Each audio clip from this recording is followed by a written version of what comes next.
Black Queer Town Hall has been made possible with support and sponsorship from the following: Postmates, Maybelline, Garnier, Bud Light, Sky Vodka, Barefoot Wine, MasterCard, Coach, Scruff, Jacked, Producer Entertainment Group, and Audible. A big thank you to our friends at HBO and the team at Virtue, an agency born from Vice.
Thank you so much, Frenchie Davis. That was such a beautiful rendition of Oh Freedom. It was beautiful and soul-stirring. I mean, it was, first of all, for me, it's just amazing to have Frenchie in an event that we're producing and to be a part of that. I remember, I've been watching her on my TV screen and following her career for years and years. I remember seeing her. A decade. Over. 2 decades. Yeah, I remember watching her on American Idol thinking to myself, like, feeling like, this is power. This is literally power. And I also remember watching her on American Idol, hearing those judges, hearing the critiques that maybe they were trying to be, constructive, and thinking, even though she hadn't been publicly out then, that they are really straight. They're talking about her singing, but they are critiquing her blackness, her queerness, and her body. Yeah. Right on national TV for all people to see. And that just resonated with me. Just so to have Frenchie on our event that we are producing, putting together. And so, 3:00 in the morning, said, I'm in. Yeah, immediately. Gave us a sample. We didn't even ask. She was like, here, this is what I'm going to do. It was beautiful. And thank you so much, Frenchie, for your grace and your kinship. Also, how lucky are her neighbors? Honey, even on a bad take, they're like, she's singing again. Let's get the popcorn. My neighbors I'm not that lucky because my neighbors can't sing like Frenchie Davis. And with that in mind, welcome to day 2 of Black Queer Town Hall. Now, Black Queer Town Hall is a 3-day event centered around rejoice, around mourning, love, and respect for the Black queer community. And we are so thankful for our partnership with GLAAD and NYC Pride. Remember, we're watching on both their YouTube and Facebook pages. And thank you. Now, today we'll be giving a portion of our proceeds to the Okra Project. Can you tell us a little bit about the Okra Project? Absolutely. The Okra Project is a wonderful organization that focuses on solving the issues around food insecurity in the LGBTQ community, specifically Black and brown trans folks. And they also focus on quality of life issues. And this is really important, especially in an age where we have the corona pandemic and people's lives have been turned upside down during this quarantine. And so we want to say thank you so much to the Okra Project. And if you want to learn more about them, you can go to theokraproject.org. You can click the link on our website and, you can give and share for them as well. Hi, my name is Devin Norrell. Did you know that Black trans people have a high unemployment rate of 26%? That's 2 times the rate of the overall trans population and 4 times the rate of the overall U.S. population. If Black trans people don't have access to jobs, they don't have access to money. And if they don't have access to money, then they don't have access to food. The Okra Project is a collective that seeks to address the global crisis faced by Black trans people by bringing home-cooked, healthy, and cultural specific meals and resources to Black trans people, wherever they can reach them. A portion of all donations made to Black Queer Town Hall will go directly to the Okra Project. Or you can donate 100% of your donation to the organization itself by visiting theokraproject.com. Now, if you want to get a chance to donate to them directly, we'll be giving you an opportunity for that later on. And you can still donate to the production of this very show that we are doing here today. Our number one goal over here at Black Queer Town Hall is to pay Black queer excellence. And we pay well. It's so silly. All right. Now, if you cannot donate, if you don't have $1, that's not where it stops. You can also share. Everyone has the ability to share this live stream. Now, I'm going to wait a second for you to go down there and look right over there. It says share. Click on that, and you just helped us. You're an activist. You're an activist. You're an activist now. And it's really important that you go and share on someone's page. Share this with somebody that you know probably wouldn't be watching this normally. Mm-hmm. Send it to grandma. See what she said. See what grandma said. Baby, what you sent me on this? But this is Black Queer Excellence. Baby, this is some Black Queer Excellence, baby. Speaking of Black Queer Excellence, yesterday. Oh, honey. Listen, if you did not get a chance yesterday, you can still watch it. It's still up. Yep. It's still up. Go back and watch. We had Alex Newell. And, yep. We had Nick Rashard Burroughs, Christian Dante White. We had Bassett. And some great panels. Yes. Absolute great discussions. And some of the panels were a little long, and we had to edit them down, but there are bonus behind the scenes, basically, footage, extended version where you can go and watch on the Black Queer Town Hall YouTube page, which is where we may have some extra surprises throughout the weekend for you. So let's get started for today. Let's do it.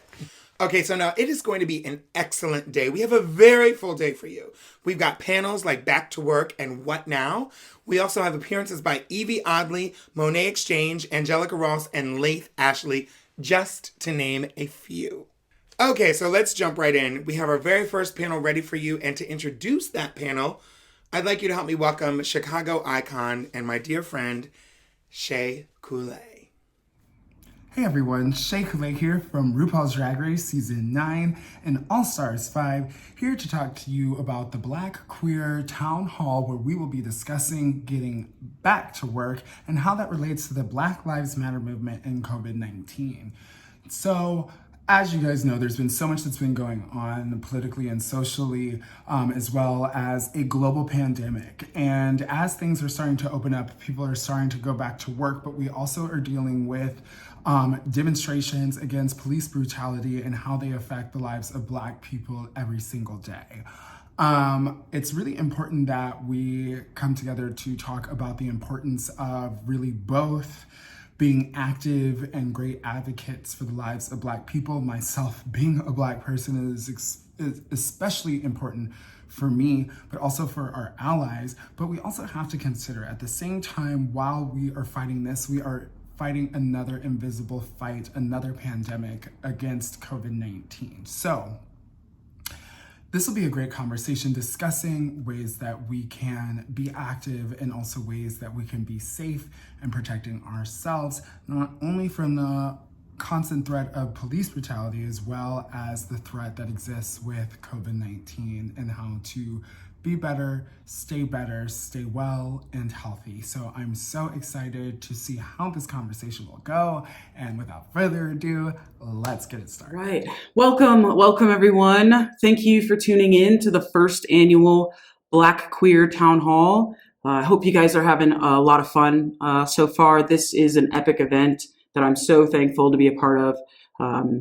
We have a great panel for you today. This discussion is called Back to Werq. And so what we're going to be talking about working or not working during the COVID pandemic, during the Black Lives Matter movement, during Pride Month. And I just want to introduce you to our panelists.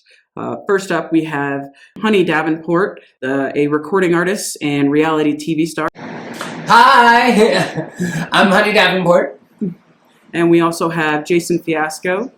Jason is a consultant and movement builder. Say hi, Jason. Hello. We also have Laith Ashley. Laith is an actor, model, singer, and activist. Say hi, Laith. Hey, everyone. If we want to just jump right in, I'm just going to ask you guys, these times are crazy, right? So we're dealing with the pandemic. We have the Black Lives Matter movement where we're dealing with all of that. And then, Pride Month is... COVID seems like it wants to push us back in the closet. So how are you guys feeling during all of this, while you're working? How do you feel your mental health is kind of being affected by this, everything that's going on right now? I am 100% very much confused. Like, we get mixed messages from all parts of our government. I've gotten mixed messages from all of my friends. For the safety of my mental health, I've taken very little news these days, and I am legitimately just kind of living in quarantine and just confused. I feel like quarantine's going to end and I'm not even going to know because I'm just like really confused as to what to do. I've only left my house for a movement. That's all, Yeah. I would say for me, especially with COVID-19, like social distancing felt like social isolation. And as a queer person who has found themselves and their identity in queer spaces, it was very challenging to how do I feel affirmed at this time, especially at the precipice of coming into Pride Month. I think for me, it's been really taxing emotionally, and oftentimes even physically, just not having the ability to be with community in ways that I found to be empowering and affirming. Same here. So it's been kind of an emotional roller coaster. I can say that I'm a homebody, but I like the freedom to be able to go outside and be social when I want to be social. Obviously, physical fitness is a big part of who I am and a part of my job. So not being able to access, the gym took a pretty big toll, but I kind of learned to use what I had at home. But it was definitely very isolating. I felt, I know if Peppermint is listening, but Peppermint knows how I lost it a couple of times. I had several moments. And I was ready for some sense of maybe new normalcy, whatever that may look like. But then, after the COVID pandemic, then came the Black Lives Matter movement, which was well overdue. And it happened because we were all at home with our devices, and we were being flooded with these images constantly. So we had no choice but to speak up and speak out about what's been going on. So, speaking of that, I think that everyone being at home, and being able to see these videos and watch these videos is helping, kind of light this fire for the Black Lives Matter movement, right? So, what do you think is going to happen, after COVID, right? Do you think that after COVID we're going to be able to keep up the intensity? Like, what ideas do you have for people, after COVID? Because I think the focus is going to shift from, trying to go back to work or trying to rebuild their businesses, right? So how do we keep that intensity going? The only thing that's not acceptable is for us to go back to things as they were. I think that after all of this, I'm not even sure what the future looks like But my hope, and actually not even my hope, my demand is that it's completely different and that our treatment is completely different. And the way we work and the amount we work for is completely different. So change is next. We can't let up. There's no way. It's not possible. The more, if we stay silent and just, say, okay, everything is kind of back to normal, we're going to go back to work, etc. These changes that are being made are still happening, and they're happening right under our noses. I'm sure that if you have social media, you've seen what's just happened with transgender healthcare being, taken away. And right now in the Supreme Court, they're considering being able to, like, making it legal for LGBT people to be fired from their jobs. So this has a ton of implications, which means, like, not only will this affect LGBTQ people, but this will affect everyone, because now all of our lives will be policed. So it's possible that if your mannerisms are something that don't match up with your assigned sex or however someone views your behavior should be, you're at risk of losing your job. You're at risk of not being able to have a home. You're at risk of not being able to access healthcare. You're at risk of not being able to access a shelter if you're someone that's homeless. It's something that we need to continue to speak up on, and we need to show up, period. Yeah. I would want to add that one of the things that COVID has pointed out to was the fact that our economy didn't work for everyone. There were people who were able to work at home and other folks who could not. And we saw government being slow to kind of like uptick on like providing support for folks. I mean, the unemployment is really great. That's up into June. Folks getting back to work is going to be slow. I think that we need a new economy. I'm starting to see a lot of folks in my community look into entrepreneurship. So as we talk about a new economy, what does it look like for our government to provide financial support, no interest or low interest loans for communities, right? To start their own business if folks want to go that route. So I think like one of the things from COVID is really the shortcomings of our economy and how it didn't work for all of us. Right. Laith, you said something that kind of caught my eye. You said that we can't stay silent, And so, unfortunately, I'm hearing from a lot of my white friends, we're afraid to speak out. We don't want to lose our jobs or any potential clients or customers and things like that. So what do you say to those people who are afraid to speak out, right, at this time? Because, it's hard to get a job or to have clients during COVID time. So what do you say to those people? I think that although it's a risky situation, but it's a dangerous situation for all of us. Them staying silent because they're comfortable and they're comfortable in their space. That just how long will it be until they're no longer comfortable, and then their rights are starting to be taken away as well.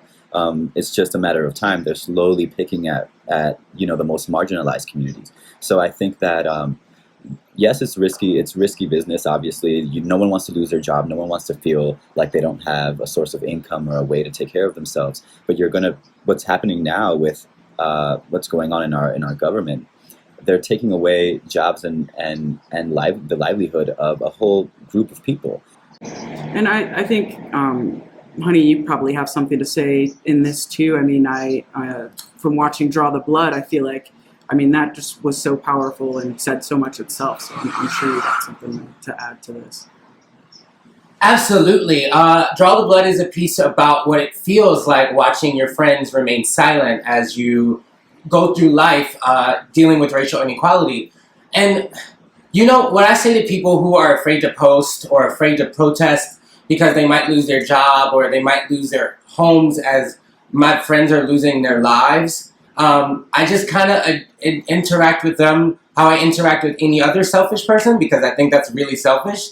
And I just make it about them. I make it about them. Like, what would you do because the danger, if we lose this fight, if the pendulum swings the entire other way after we pushed it, everybody's rights are in danger. So I like to bring up to them how they might be affected by our loss here, because that's what's really dangerous. Like, if we don't get away with this, how much are we letting the people in power get away with in the future?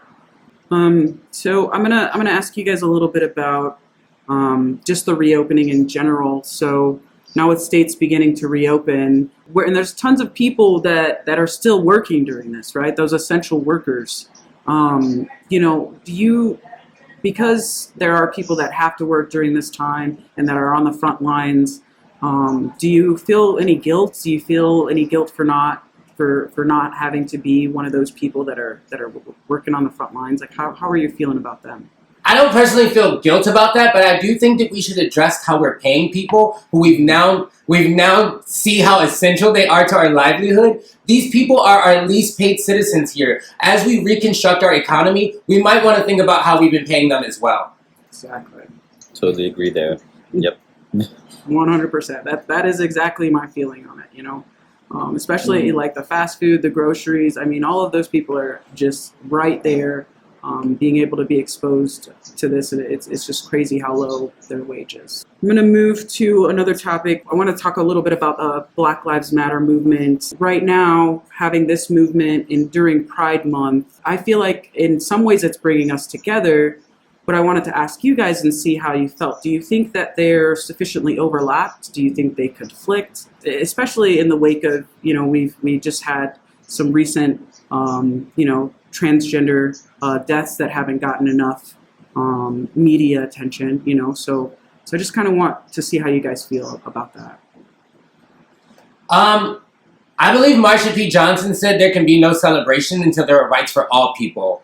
And that's really relevant right now. It's really weird to see my queer brothers and sisters complain about things like protests or riots when those are the things that gave us our rights in the first place. And I think that it's really important for us to take a pause on the issues that we have in motion and take a closer look on the issues that haven't moved at all. Because this is not even history repeating. This is racism that never ended.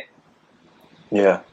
I want to add that one of the things that I think we're missing with the overlap between Black Lives Matter and Stonewall and the queer liberation movement is the idea of patriarchy, right? Like this idea of like cis heteronormative patriarchy that I feel like operates not only in our policing system, but then even oftentimes operate in Black communities, right? So like oftentimes we don't hear as much about Breonna Taylor as we did about like George Floyd or Sandra Bland with Freddie Gray, right? I think like this oftentimes like this thing that we have to protect Black masculinity, and then like Black femininity is often second tier.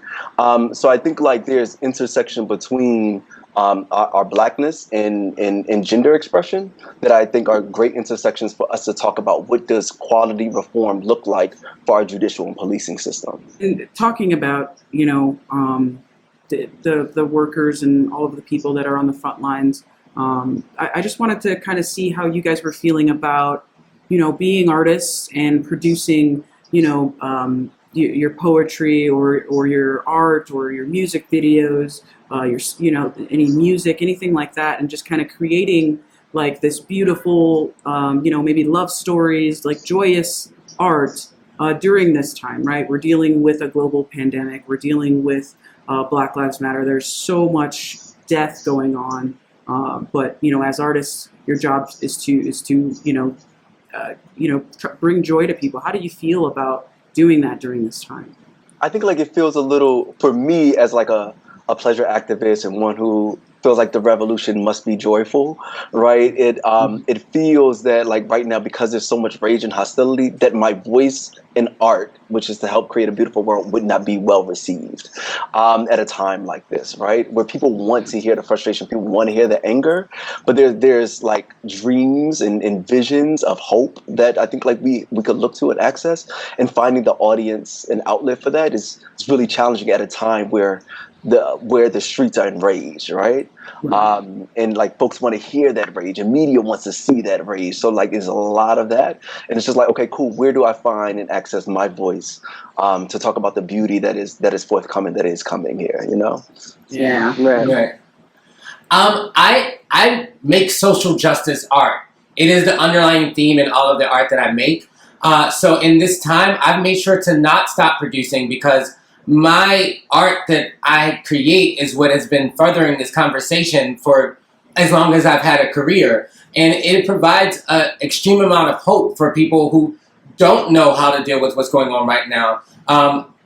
Even with Draw the Blood, with my photo shoots, there is an underlying theme of the world that I want to live into. And I think creating that gives people a space to like something to look at as a possibility. Like, I think that it's time for us, people of color, while white voices are taking a step back, to amplify ourselves as well, to put out our art as well. As an artist, like, I literally would die if I stopped creating, because it's how I get my food, it's how I pay my bills. So in the midst of Blackout Tuesdays, I had an interview with Tracee Ellis Ross, who is another person of color, a prominent person of color, that was pushed back. And in response to that, I didn't get paid for a week until it came out. So, like, I think we need to pay attention to that, like, this is affecting Black pockets as well. And I think that Black creators and Black artists should still be creating right now. It might be really important to provide hope for some people. I'm kind of caught in the middle of wanting to, put content out, and then also it's wanting to continue to educate folks. Like, I've been posting, historical events that are very important in, like, the civil rights, that were very important during the civil rights movement, and things that people did not learn and maybe didn't really go over when they were in their high school history classes. And I've posted several things, and people are like, "Thank you so much. I had no idea." I'm just like, "Where did you go to school? How do you not know that all these things happened? And why don't you want to learn?" It seems that folks only want to learn about or Google whatever affects them personally. And until we are all viewed as one family, where what happens to one of us means it affects all of us, I think that until we view things in that way, people are not going to care. There's always this conversation about, are we supposed to be educating our white friends? Some people say, don't ask a Black person. Yeah. What do you guys think? You think they should be asking Black people, or do you it's like you said, not everyone does all their research. So yeah, for people that don't know how to contribute to our movement and help out with what we're doing, do you think they should be asking Black people? What do you think? I think that it's so weird, because I don't think it's our responsibility to educate white people on how to treat us. However, if they're doing a terrible job at treating us correctly, we might as well say something and tell them how to do it better. So it's a weird thing. Like, no, you shouldn't have to ask me how to treat me. But since you haven't done the research for yourself, I will gladly share it with you and demand the respect that I'm entitled to. Yeah. I'm a little weird with it a little bit. I think, like, because, like, even me, who sit at the intersection, right? Like, I know there's only so much I could understand about, let's say, about certain things I could understand about undocumented folks, right? As a person who is not undocumented, right? So, like, as a person who is not undocumented, right? So there's only so much that I can understand. So I do feel like there is some level of care, right, and compassion that we have to have for folks who are on the other side of, like, oppression, to be like, okay, cool, let me walk you through how you are showing up, because how folks have been informed to show up in the world is invisible to them, right? That's just how they were raised. So it's kind of like holding up a mirror and just be like, hey, this is how you are showing up, and this is how it's being received by me. And I think, like, that's laborious work, right? It's emotional work, and not everyone has the capacity to do it. As far as having the capacity versus not having the capacity to do it, I think that it can depend on the day. Like, right now, it's very tiresome work. I get emails and DMs constantly of people asking me to educate them on Black Lives Matter things, as well as trans specific things, and whether, like, their child is transgender, and what do I do, and what are the resources. And I feel like, okay, if I don't say something, I do feel like I have an obligation, because if I stay silent, and a very caring mother is asking for resources for their trans child, if I don't give them these resources, then I'm kind of taking away from that child. So it can feel like a burden. It can feel like a huge weight that you're carrying. But because of where we are in society right now, I feel like I have no choice but to do it. All right. So I think I'm going to ask you one last question, guys. Just kind of final thoughts about COVID-19.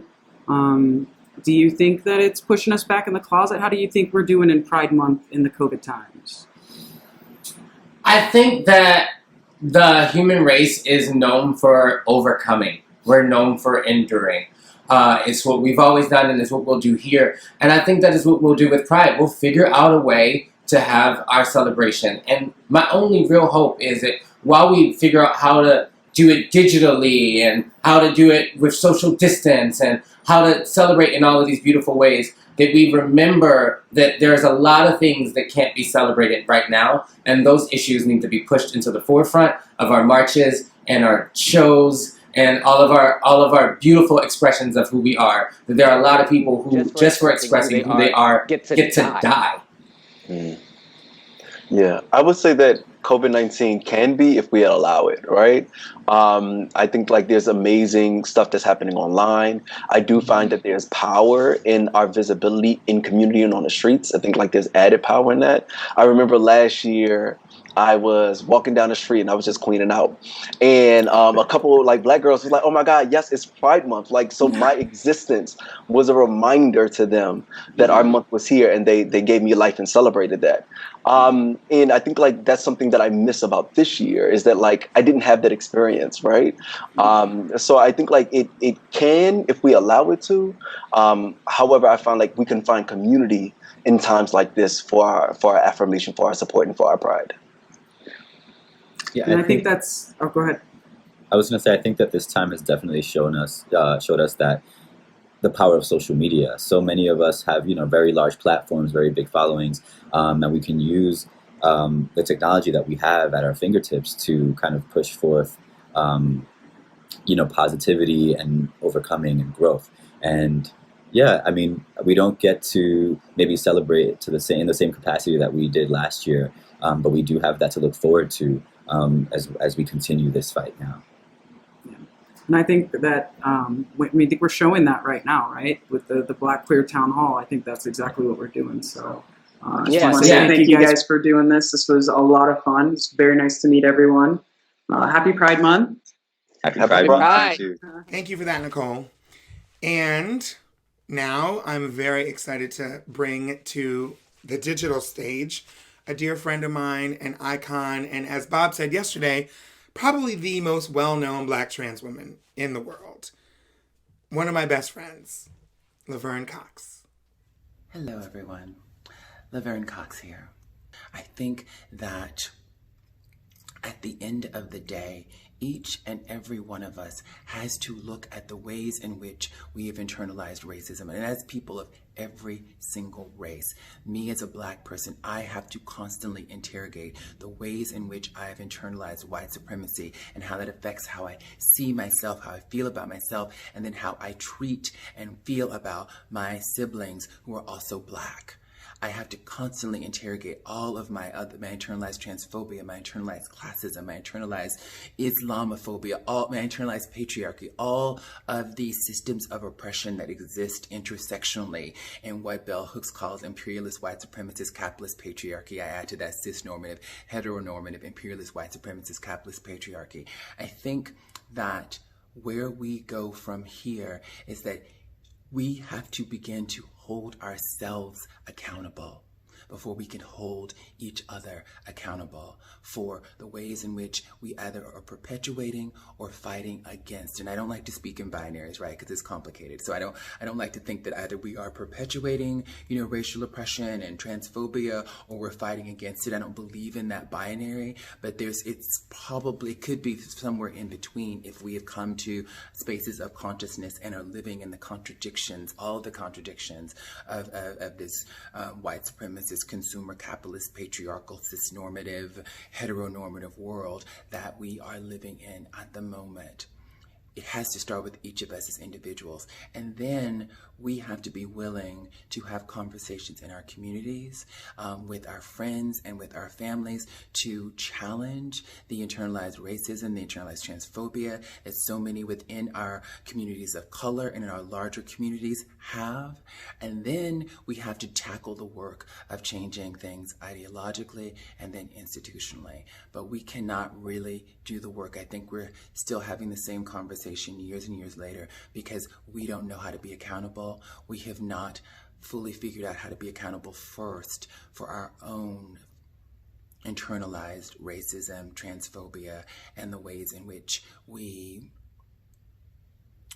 perpetuate these isms, these phobias on ourselves and each other. And until we are willing to do that, do the uncomfortable work of interrogating ourselves, then we cannot really begin to change the culture. And I think too, we have to really be wary of the tactic of divide and conquer. Spending time fighting each other is not the way forward. I think holding our Black siblings accountable for their transphobia, holding, the LGBTQ plus community as a whole accountable for their racism and transphobia is so important, but we have to do it with love. We have to do it from a place of empathy and love. The allowing this tactic of divide and conquer to have us at each other's throats is not serving anyone. It's not doing any of us any good. So the only way forward, I believe, is to be able to have these conversations, to have these dialogues with love and empathy. And I think ultimately, as we interrogate it and we are accountable, we have to begin to think about what it means to change the material conditions of those in our communities who are the most marginalized. That is poor and working people of color, but poor and working people across all races, all gender identities, all sexual orientations. How do we change the material conditions of everyone, so that everyone in a country that promises that everyone has freedom and the possibility of rising, that is not just rhetoric, but a reality. So I look forward to this conversation, and I love each and every one of you. Trans is beautiful. Thank you so much, Laverne. And now it's time for our next panel. And to introduce that panel, please welcome Marquise Vilson. Trans actor and activist Marquise Vilson here. And today we're going to be talking about the Black Lives Matter movement and burnout in regards to it. So what exactly is burnout? Burnout is feeling exhausted, tired, drained, overwhelmed. Why do we experience burnout? Well, in this moment in time, I'm experiencing burnout because I am tired, overwhelmed, and drained with seeing police constantly brutalize Black bodies, killing us. And I'm also equally burnt out and tired and exhausted and drained from seeing Black trans communities being brutalized, violated, killed, and assaulted. How do we remedy this burnout? Well, for me in this moment, the way that I've been trying to not feel burnt out is by investing my energy in spaces that feel right, that speak to me. Actively, I made a decision to go to the Trans Liberation March and rally yesterday in Brooklyn. And I felt full. I felt full, I felt seen, I felt loved, and I also felt both Black and trans. Self-care for me has looked like talking to friends, going for a long walk, reading a book, watching a funny movie, and also turning my TV off, not looking at the news, not checking out my social media, taking a good 2 or 3 days off just to sit still, to be silent. So anyway, I look forward to talking to you all at the next town hall. Happy Pride Month. Hello, my name is Bob, the Drag Queen, and welcome to the What Now panel here at Black Queer Town Hall. I am very excited. This is an amazing panel. I'm so excited to introduce everyone. Please welcome Angelica Ross, actor, producer, human rights activist. You can call her Miss Ross. How are you doing today? I'm here. You are here. Yes. Showing up is half the battle. Yes. We have Montana Levi Blanco.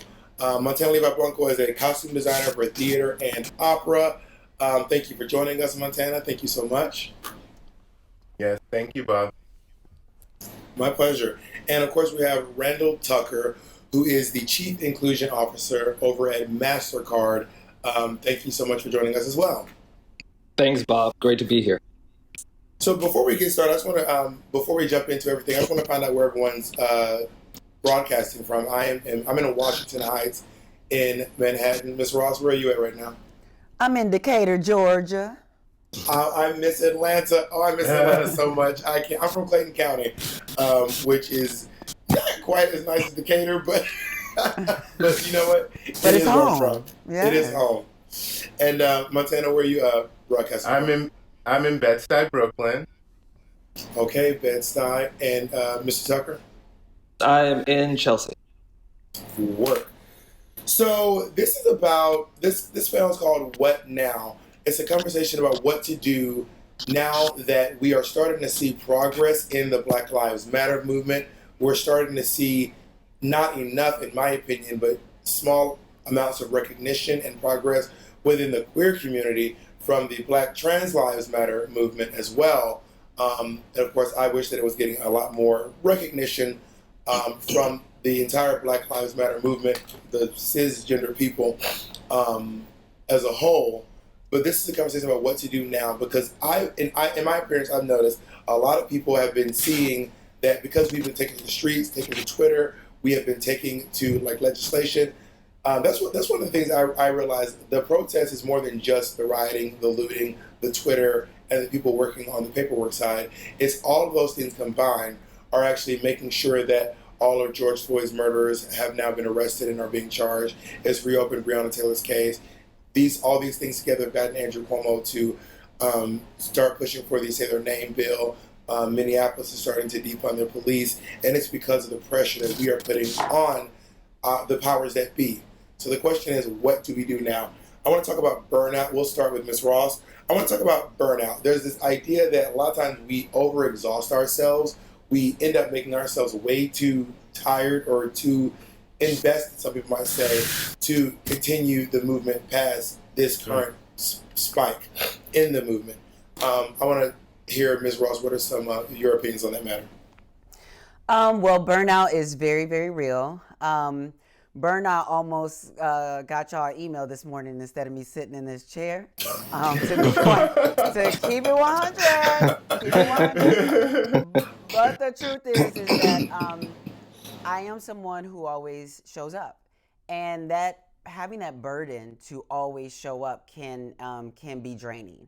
And so it has been very, very important for me to keep this balance because I both believe in to whom much is given, much is expected, but I also believe that I have the privilege of being born in this time.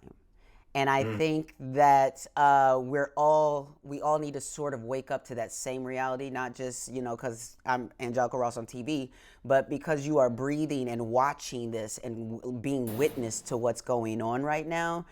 You are meant to respond to this time. You're meant to respond in the very unique ways that you're able to respond. And so in doing so, for me to not burn out, I basically realize that there are young people out there. There are so many people out there that we can hand the baton to while you're sleeping. So I just have to prioritize that rest, prioritize my spiritual practice, prioritize eating and spending time with friends, laughing, Black joy, prioritize Black joy as much as we are prioritizing, because that is what liberation is Black joy, period. That's true. And I'm glad that you mentioned something as simple as eating. The past 2 days, we've been working so hard at getting this Black Queer Town Hall together that it would be like midnight, and I would look up and be like, I've literally had one sandwich in the morning. I have not eaten all day.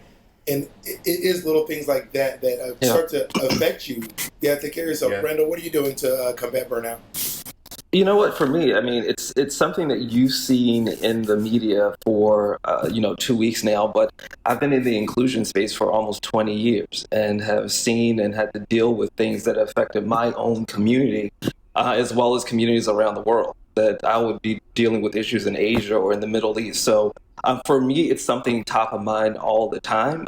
In addition to what Ms. Ross said, what I think that it kind of keeps me sane and stable has been around turning the television off. So I can't just take in all of the media. So we know there's a pandemic. We know there are protests out there. But if you consume it on a daily basis, hourly by hour, you become that. And so it gives a lot of angst and worry within your own soul.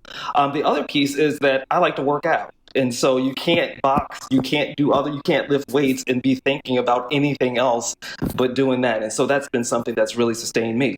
But I think from a business leader perspective, we understand that our employees at MasterCard are our greatest asset because we couldn't do what we do without them. And so with this global pandemic, with all of the backdrop of a global movement that sparked in the Black community, what we've said is that on Juneteenth is your day off. We want to make sure that you're able to hit the reset button, you get your life together, you do whatever you need to do to reflect on the things that will say, here we are today and here's where we're going to go in the future.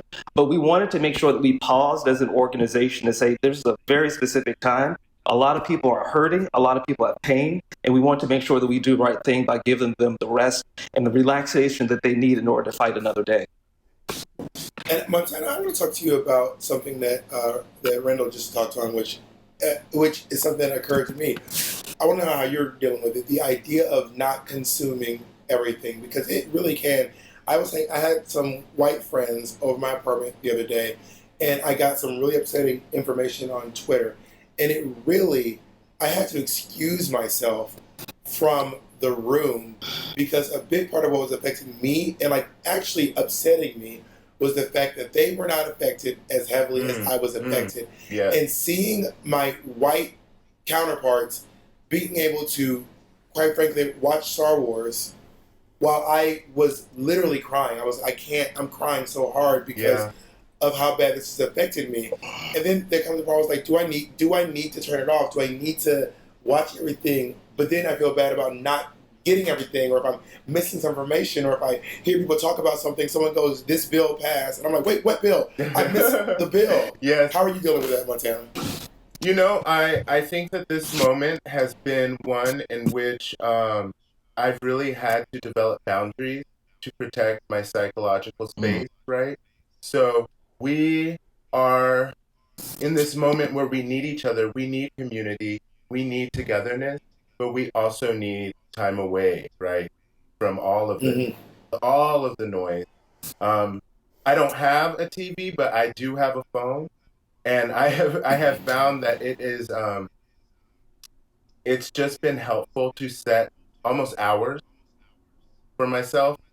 The news will be there, and true. so it's just kind of been this process of really honoring those boundaries. Yeah. I want to talk a little bit about burnout because something that Ms. Ross just said, which is so true. Too much is given, much is expected, which is something that we hear from our parents. I don't know I'm sure it goes maybe outside the Black community, but I know growing up as a Black Southerner, I heard that a lot.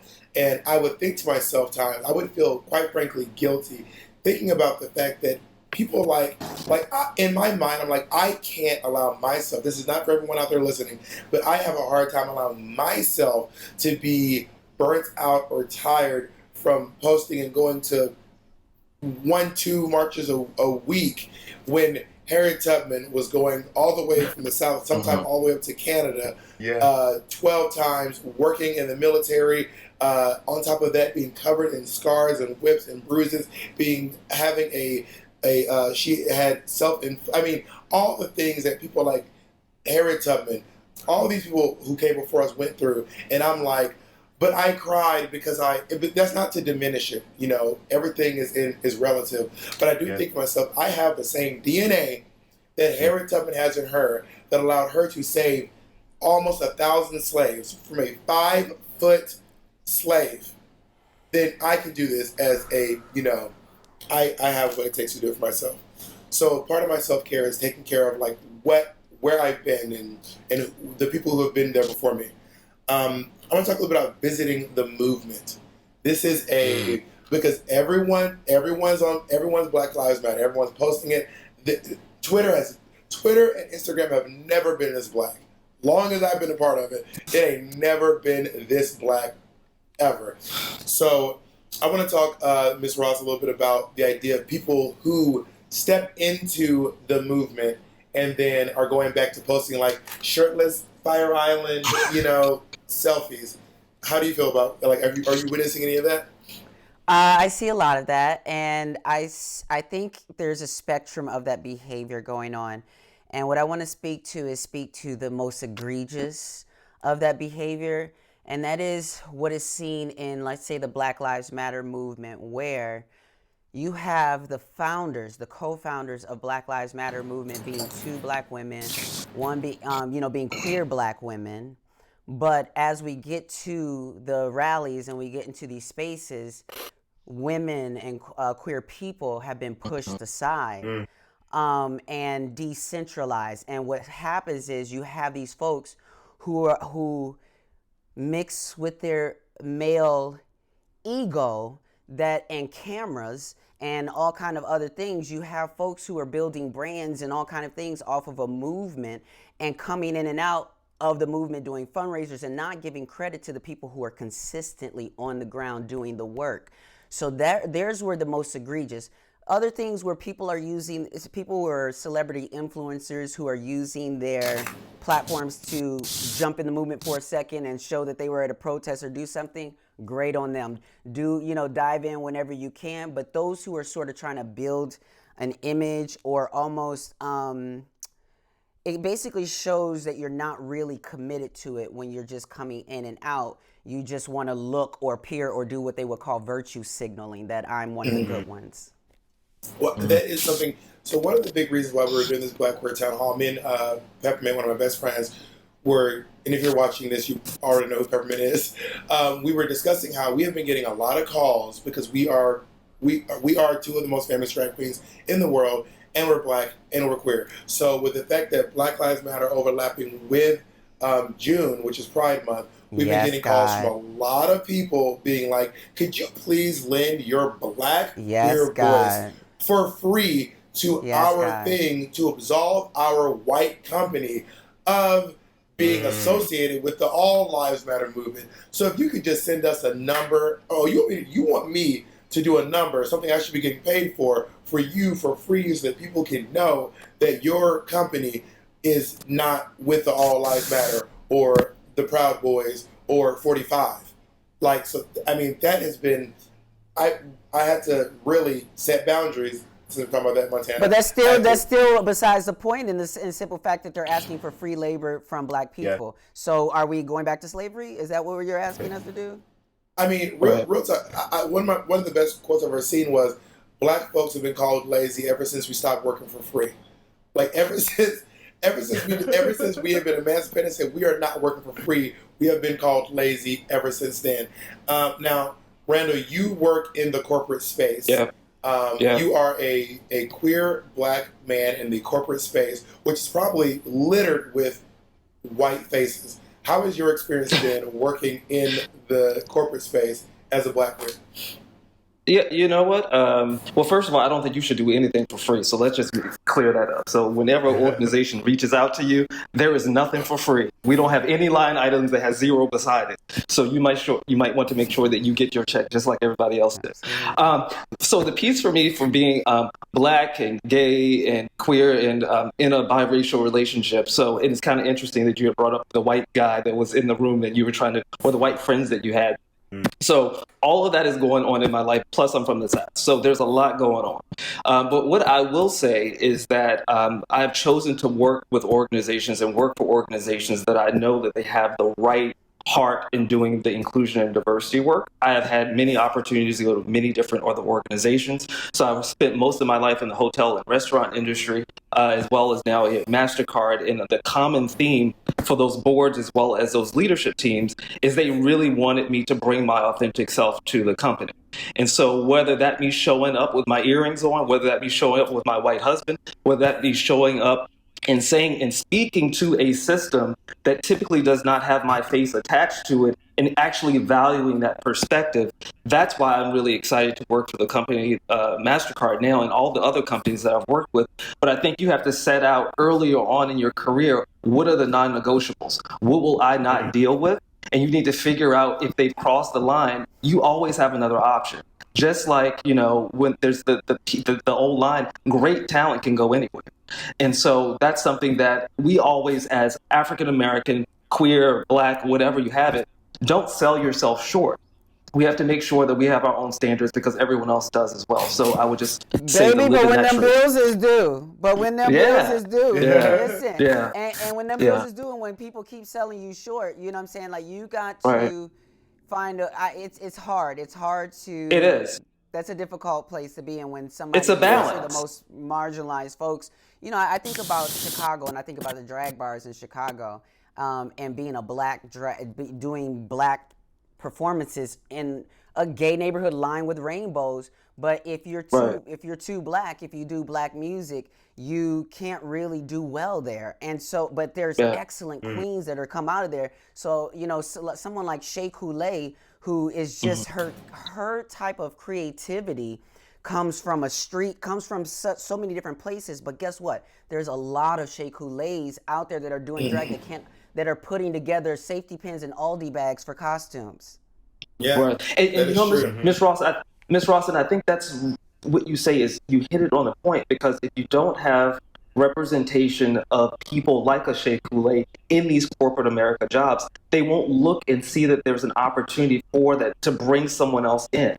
And so that's why it's so important for organizations to have a diverse representation of diversity at all levels of the company, especially at senior levels. And what I'm about to say this is not an endorsement. I'm just saying no one has paid me to say this. When it comes to companies who are like proving that they are about that, they about that life, they really about that life.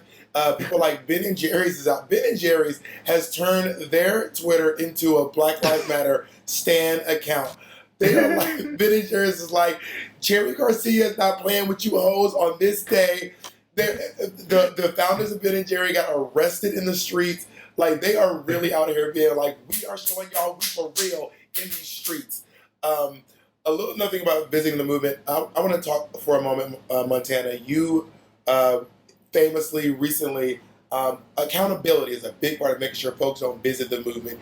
You famously recently went live on the internet about accountability in the theater and opera space. Can you talk about that a little bit? You were holding someone very accountable. And you can say that whatever you want. Yes, something that's been in the back of my mind during this whole time, right? We're in this like unparalleled paralysis, right? Where people have the time to participate, the time to visit. But what's been in the back of my mind is what happens, where's the sustainability? And like, when we don't have all this time again, what is the infrastructure that will be left behind? And so I think that the statement that I released recently, I really tried to write it in the spirit of healing and reconciliation, right? Because people have to be held accountable, but there's lots of ways to accountability. And I think that there is a kind of a danger with cancel culture, personally. And so I'm just like, it's difficult because I'm trying to navigate the support from our allies while also interrogating what that allyship means. And I think that that's really difficult for people to understand, that you can have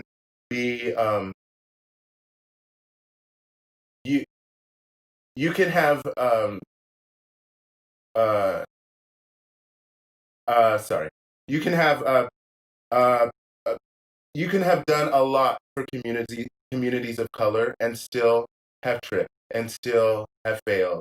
But there's learning in failure, right? And I think that like the point is that we want a better, more sustainable world.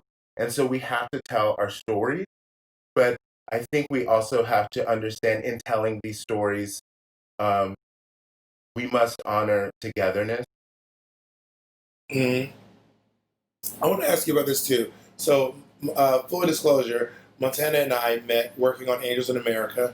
I was an actor in Angels in America at the Berkeley Repertory Theater in Berkeley, California, and Montana was the costume designer. I want to talk to you, Montana, about the kind of jobs we get as Black queer people. So, you worked on before the show you did, the Octoroon. Before you worked on Angels in America, so it seems like a lot of times we as Black queer people or Black people in general, we get these jobs that are specifically for Black folks. To get a job on a show that maybe isn't necessarily about Black people, but we can still use our Black talents. For example, we are working in inclusion, we are working on Pose, we're on RuPaul's Drag Race, we are blah blah blah. Like a lot of the Black things. I want to hear about integrating Blackness into the fabric of America. I mean, we are an essential fabric in the tapestry of America.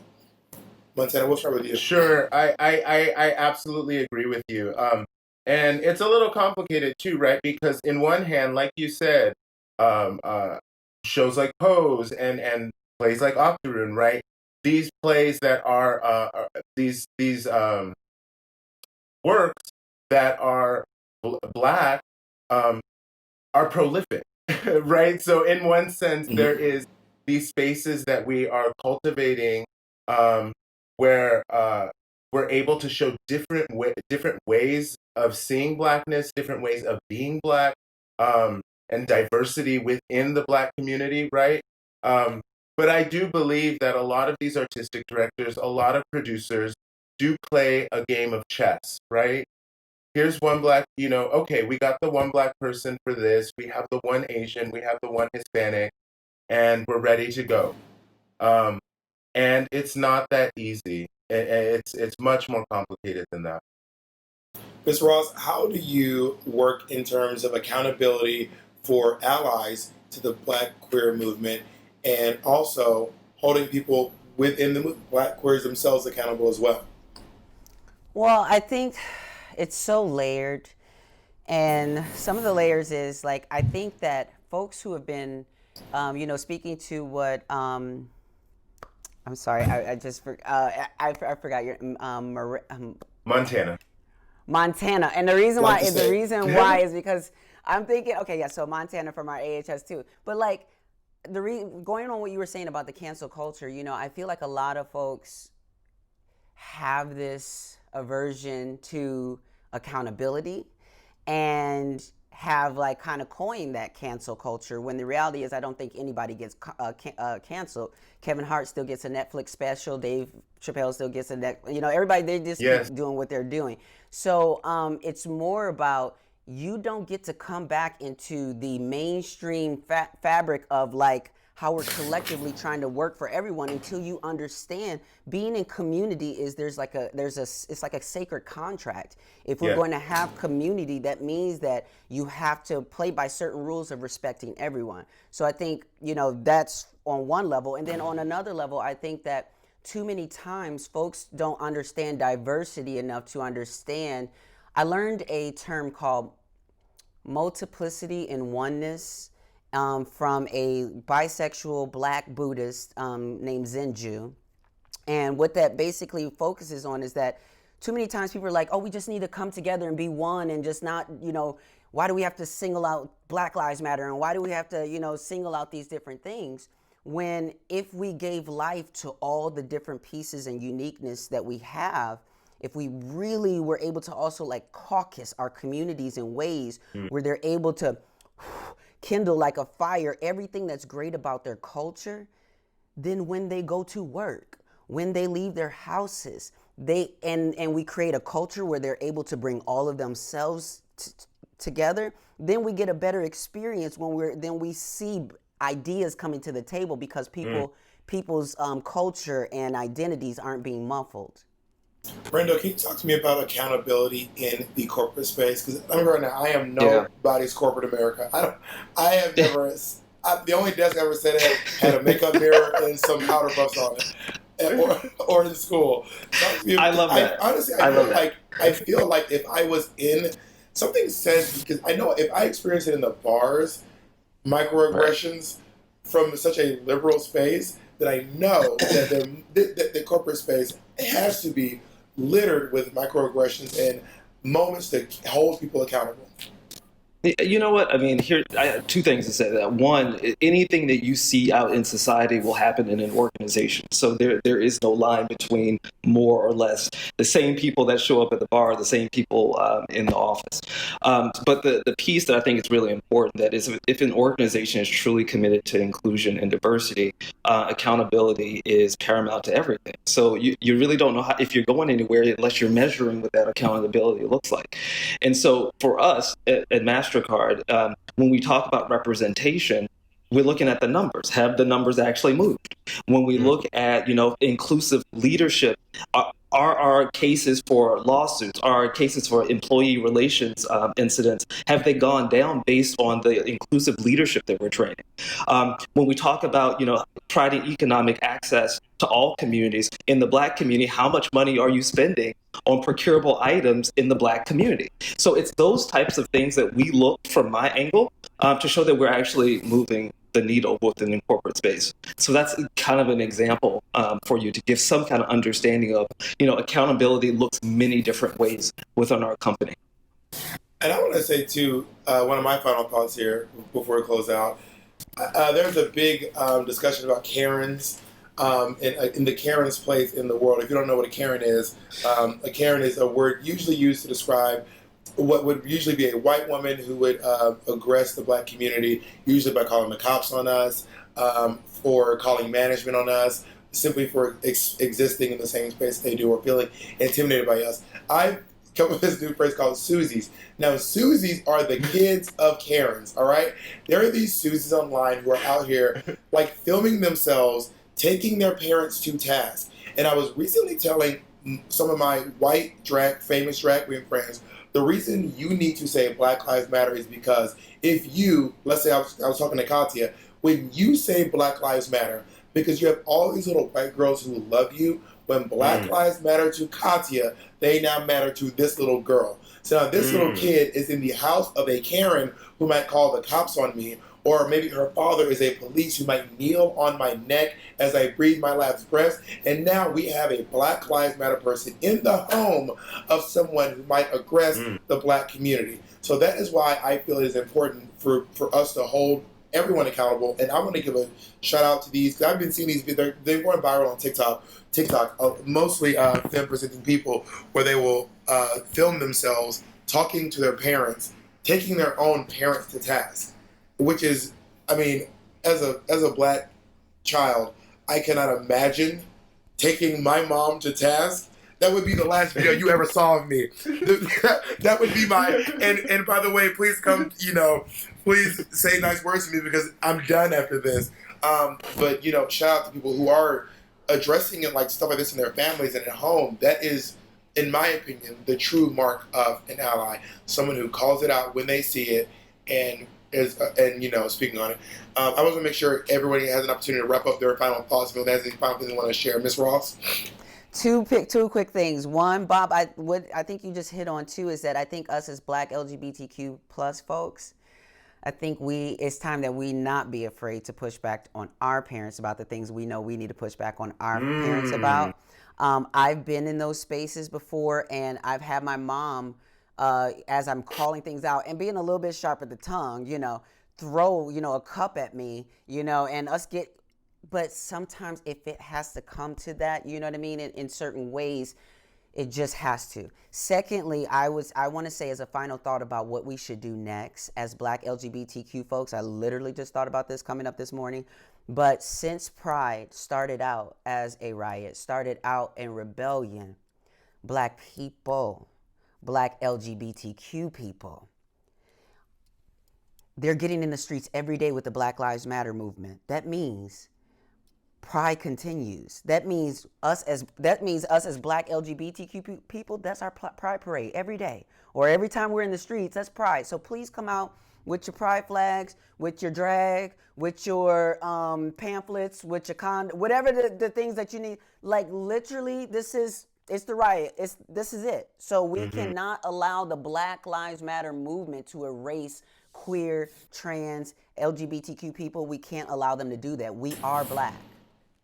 Thank you. Montana? I really love what you just said about the Susies, right? And I think it's an example of the way in which we need to build an infrastructure of sustainability, right? We need to step into, there's all these ways, and we need to be creative about how we build our new world. And yeah. All right, thank you so much. And Randall? Well, first of all, I'm glad to have met each one of you. So Bob, Montana, and Ms. Ross, I mean, it's been amazing. And I'm really excited that I work for an organization that allows me the space to even be with all of you. I think in summary, one of the things I think that's most important to me is being the change that you want to see. And so we can look to institutions and governments and look everywhere else. But each and every morning, we have to wake up and make a choice to either be a headwind or a tailwind to someone feeling like they belong or included. And that's just part of human decency. And I don't care if you're gay or straight or what you look like, that is just a tenet of who we are as humans on this earth. I think if you want to do more in the community, be active by doing community service, or either mentoring someone that just needs a better understanding of how to navigate this world because you've already gone through it. And most importantly, I would just say, go out and vote. Yeah. Vote. All right, Angelica Ross, Montana Levi Blanco, and Randall Tucker. Thank you all so much for joining us. Thank you for tuning in, and I will see you around. Mwah. An excellent conversation. And just a reminder, for those of you that are interested, you can always go over to the Black Queer Town Hall YouTube for behind the scenes and extended takes on our panels. But for now, we have some very much awaited words from your season 11 crowned queen of RuPaul's Drag Race, Miss Evie Oddly. I grew up in a world full of contradictions. A Black boy born and raised in Denver, Colorado, which is as white as it gets, and the grandchild of the leader of the Black Panther Party movement in Denver, Colorado, Lauren Watson. So I had lots of conflicting images and stories coming to me from all sides from the earliest age. I remember when I would hang out with my dad's side of the family, I'd hear so many stories about how oppressive the white man was and how we were still living in a system of white supremacy. But I went to predominantly white schools that always had posters of children across every race and across every nation holding hands. And we had a Black Mayor Wellington Webb, and there was a Black kid on Barney, and there was a black character in all of my favorite TV shows. So I didn't understand, especially since I had been taught that we had gone through the civil rights movement in the 60s, and that after Martin Luther King was shot, we basically solved racism. I grew up in a time period where we were told what we should be telling our children, which is that we are all equal, and that the color of your skin or your shape or your size does not define who you are, and it is no reason to discriminate. But the reality I grew up in was shockingly different. It was difficult to have believed in all of these stories and to be so confused as to why my family seemed to harbor this resentment towards white people, especially when all I had were white neighbors and white friends, white babysitters, and then I realized as I grew up that I just had a blanket pulled over my eyes the entire time, that because of the color of my skin, I was not desirable, because my lips were full, because my nose was wide, because my hair is nappy that I was not good enough. And I remember learning this first lesson. I was 5 years old and hanging out with one of my friends, and we were just talking about like style or something, which is how I should have known I was queer. But we were talking about style, and he started putting his hair into a mohawk and was like, yeah, it's really cool. You should just do it. Like, just make your hair a mohawk like mine. And like, no matter how hard I tried, my little afro was not going to stay in any shape or direction. And after seeing the pictures of kids in the media with their bowl cuts and their mohawks, I started to see a pattern, and the pattern was people who don't look like me being celebrated, being accepted as the norm. And I grew to understand that when you talk about being American, you're talking about being a man. You're talking about being a white man. You're talking about being a cis white man. You're talking about being a cis white man who can afford to own land. And the older I got, the more distanced I became from that reality, because I grew into the skin that I was meant to be in. I got to see kids teasing me and picking on me because I was too black, and from the same spectrum because I was too white, and I never really knew how to fit in this world that was constructed as a lie. And so I've spent my adult years since then unlearning all of the toxic behavior, all of the negative things about me. I've had to put in serious work to learn to love my lips because the world did not want me to. I've had to love my skin because I was always good enough to be a friend, because it's nice enough that we can have friends, but never a love interest, never a main character, never somebody whose story was anything more than something for people to take pieces of without ever really appreciating. And it frustrated me as I grew up to see how much of blackness is celebrated without it being attributed to people of color, to black people. How my skin is something that's beautiful if you were born white. How my lips are something that are beautiful if you were born white. How my hair is something that's admirable as long as it's on your features. And it made me realize that I've been doing so much wrong, even in my adult life, to uphold all of these standards,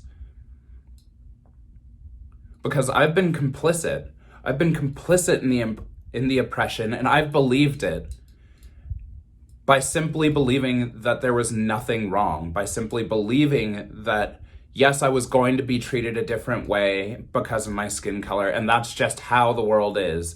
Or, yes, it's okay for another person to be treated a certain way or be denied their human rights because of their genitalia, or because of the fact that their genitalia don't match who they really feel they are, because they're not defined by a piece of paper, because they're not defined by a skin color or a shape or a gender.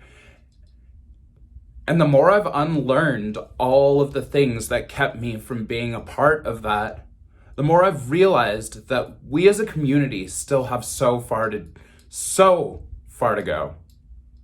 We talk about inclusivity, but we really only mean that if you are a cis, gay, white male. And the people who have paved our movement for us, the reason we have prides is because of black and brown and queer trans people who were sick of being on the bottom of the totem pole for so long. We're sick of getting kicked down and sick of getting shit on and threw bricks, who literally got up and threw bricks because they couldn't take it anymore. And it feels gross to know that even after discovering that I was gay and coming into a community thinking there was going to be a space for me and seeing that that space did not really exist, that I still flew my rainbow flag each year without thinking about what it really means to be this all-inclusive rainbow, without thinking about the fact that the clubs I went to wouldn't serve women, or the spaces I enjoyed didn't treat trans people the same way, or didn't treat me the same way because of my skin color. And so where we're at right now is really complex because we're at a place where you can no longer be complicit, you can no longer be complacent. We are in a time where we need action because I'm sick of seeing Black and brown men killed in the streets. I'm sick of seeing Black and brown trans bodies in dumpsters and park benches and rivers, and I'm sick of people acting like it's a normal thing because it's not normal. It is so sick and twisted that I am more accustomed to hearing about news stories of people with my skin color being murdered in the streets than I am about people with my skin color being doctors and lawyers, making great strides in the arts, inventing, creating life and culture. And that's exactly what my people have been doing. That's what the oppressed people have been doing for so long. And that's why we can't stand by with oppression anymore. We can't be silent. And it takes more than challenging your racist grandmother or your racist neighbor, because racism is embedded. It is institutional. It is built into us. And the second that you believe that you have beat it and that you think you're done with it and that we are all good is the second that you've lost the war, because we are fighting a war still. And the war isn't against people who don't believe that I deserve the same rights. The war isn't against people who believe that my way of life is wrong, that my skin is wrong, that my expression is wrong. The war is against people who think that there is no war. The mindset that everything is better now because we're in 2020. And I think this has been a fucking wake up for everyone, because it is time to pick up your pitchforks and go to war. We need people to do the work that we've been speaking of and preaching online for the last decade. I've been reading Black Lives Matter online for a decade, and I still don't see it in the streets. I don't feel it when I go out. I don't know it when I'm talking to someone. I still don't know that Black Lives Matter in America because I'm still not convinced. And it's going to take a lot more than a hashtag to get us there. So instead of asking everyone to go home and confront their racist grandmothers and their neighbors and call out the toxic behavior, because that is the easy part. We've been doing that for 10 years and it's not going anywhere. I implore you to go to war with yourself. I implore you to ask yourself, am I doing enough? Am I supporting Black businesses? Am I supporting Black people? Do I have Black friends? Do I have friends who are different than me in general? Because we're never going to get anywhere by upholding the standard that we are us and they are them. And it's okay because we're all living next to each other. We're living in an advanced segregation. And I believe that we're worth way more. So let's live up to our ideals, because America is a country of ideals. And that's the only thing that has made us great. But those ideals do not mean shit if we're not willing to put in the work it takes to fully achieve them. Thank you, Evie Oddly. Thank you so much for those words, girl. And so now everyone knows that this is the Black Queer Town Hall, and we've been celebrating Black excellence all weekend, and we're going to continue to do that. But it is always important to stop and check in with our allies. And so to speak out on the instances of murder and violence against trans women of color and Black trans women specifically, we wanted to reach out to some heterosexual cisgender Black men and have them deliver this message to you.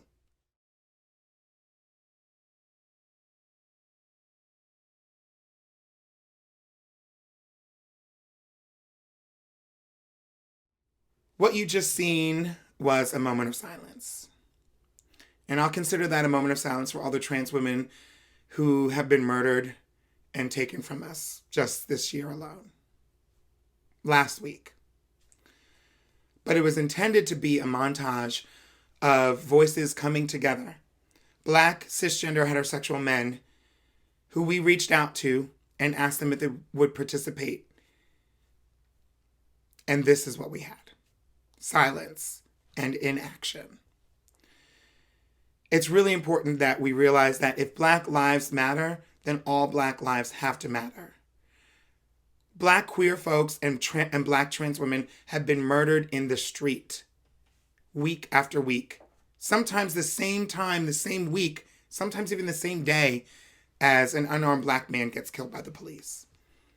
It's absolutely essential that if a Black unarmed man gets shot by the police and that angers you, then you need to be just as angry when a Black trans woman is murdered. We are asking for your help, and we are pledging to you that we will be with you for every march, at every Black Lives Matter rally, through every Defund the Police initiative. You have the promise of the Black queer community and Black trans women. We will stand by your side, and we are telling you that we will be there for you. We are asking you, will you be there for us?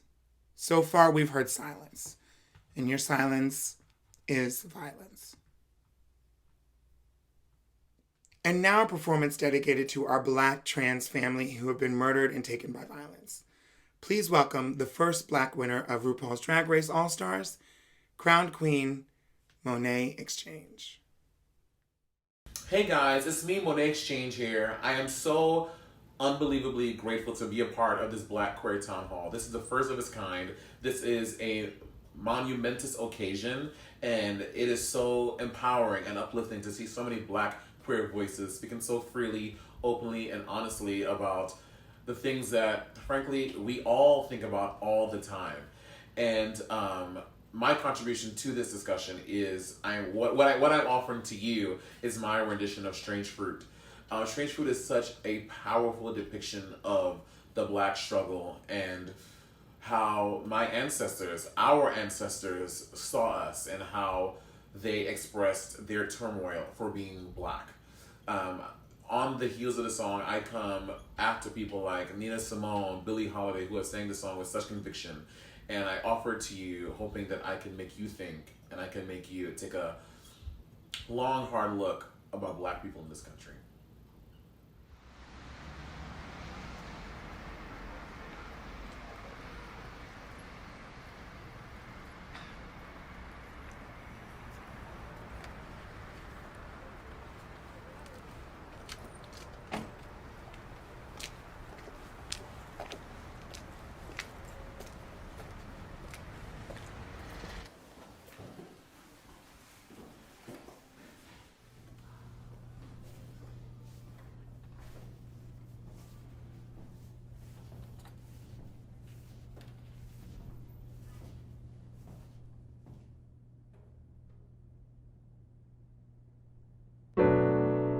Southern trees bearing strange fruit, blood on the leaves and blood at the roots.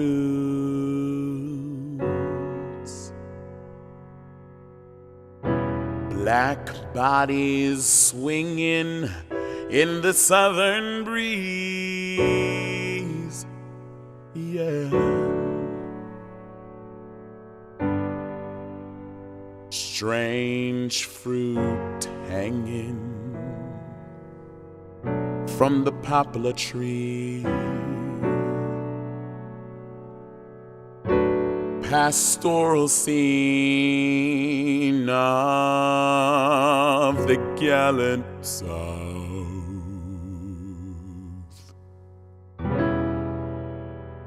them big bulging eyes and the twisted mouth. Scent of magnolia, clean and fresh.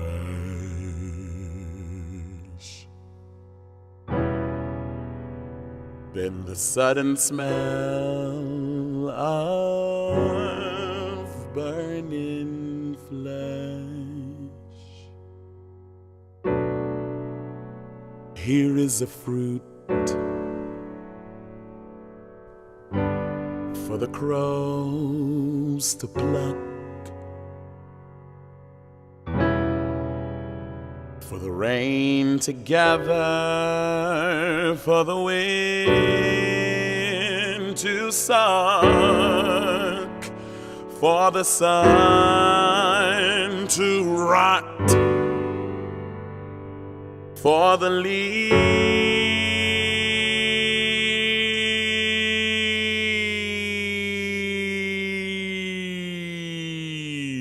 to drop.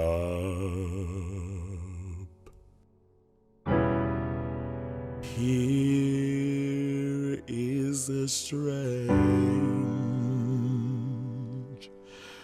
and bitter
Gates Healthcare Foundation is a global nonprofit organization, the largest provider of HIV/AIDS medical care in the world, providing cutting-edge medicine and advocacy to over 1 million people in 45 countries. This is a call to action. This is a safe space. Together we heal. With unity, we will create change. And AHF urges us all to firmly stand against hate. The other day I was talking to my mom, and she was pretty upset that I had gone to a protest.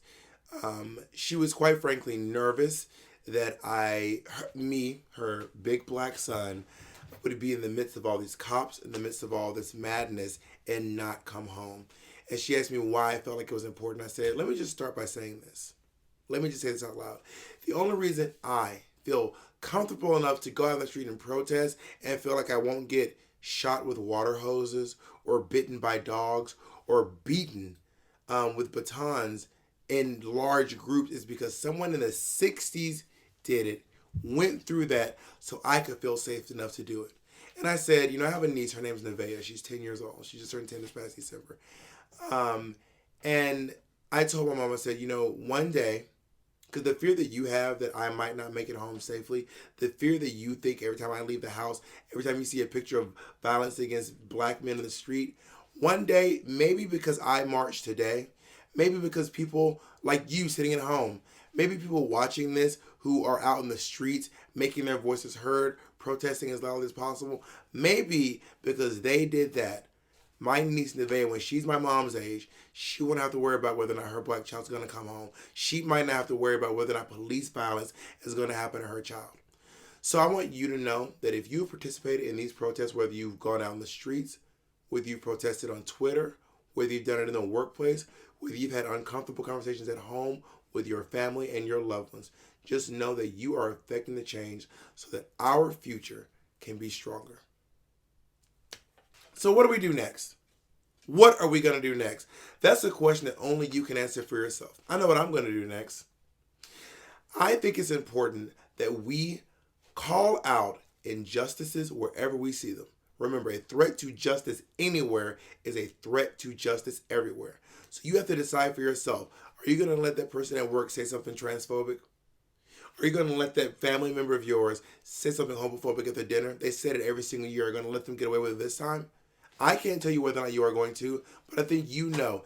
Next time you see something like that happening in your space, what are you going to do about it?